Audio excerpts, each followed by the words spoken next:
May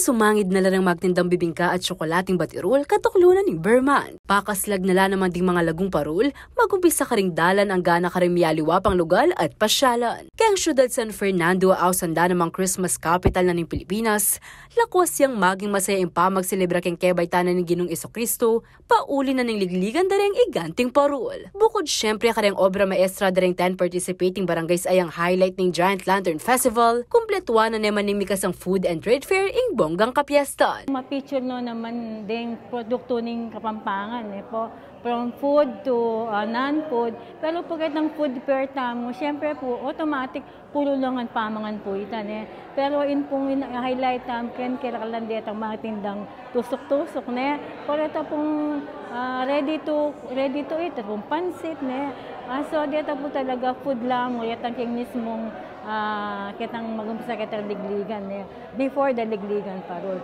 Kita naman pong kaya katamong trade fair, dito po combination nala. Agpang kang Department of Trade and Industry o DTI Pampanga Director Elenita Ordoño, ang manalakaran muna man pamuntok na ng Trade and Food Fair Committee ng JLF 2023, pipilinan din na laking kasunungsungan ding marakala applicants para king mesabing fair. So all systems go Actually nakalakal aplikante kitang food fair Kasi pero kami, we will do the filtering kasi po ating duplication. Kasi po pare-pareho latin but we're doing that since the start naman na mag-hold tamang mga food fair. And then for the trade fair, wala pong masyadong concern ka rin kasi these are the regular MSMEs tamo na talagang master yung magtinda ka rin malls.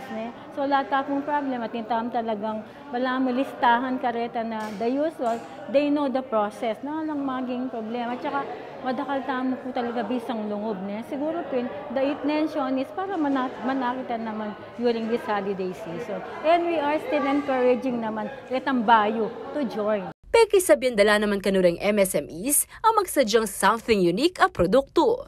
Kasi sabihan mo naman po karit ng kiyakatamang makiabek and trade fair. Sana po kiyakatamang trade fair within the festival, magkaitamo, medyo ba yung produkto. Po, alwa po yatang parati.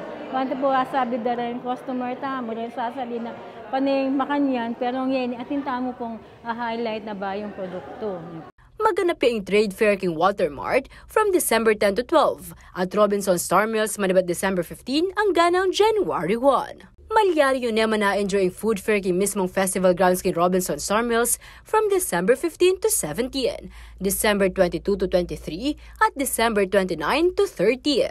Yan po San Fernando, kaya lang natin tamong native delicacies, dito mo kaya katamong nuts, kaya naman pong kaya katamong non-food, kaya lang natin pong woodcraft, kaya po ating pong mga tindang siguro, yan po medyo ating tindang chinelas, and all other po na baka lantern natin na mo jang late ng bagyan. So, masanting niya pong venue para po ma-promote lang yung produkto ng Kapampangan. Agkatana namang Ordoño ring publiko at tumagon at suporta king ligligan parol at karami talakad booth king trade at food fair. Po, yung intention na po kasi nitang kitang food fair, kitang Giant Land. Aliwa po itang sabi dapat, aliwa itang manakitan is to provide na pamangan kareta pong manalbeta mo after the within the festival. Ano po kitang after the festival. So we'd like to invite po rin din kaya katamong Fernandino and all others outside San Fernando, Pampanga to join us in the Giant Lantern Festival with the side events po na food and trade fair. And of course, ito pong pinaka-importanting event, itang ligligan parol that will be happening on December 16. Ako, Ingkekang Talasuyo, Liana Canilaw, ating pusong makabalin.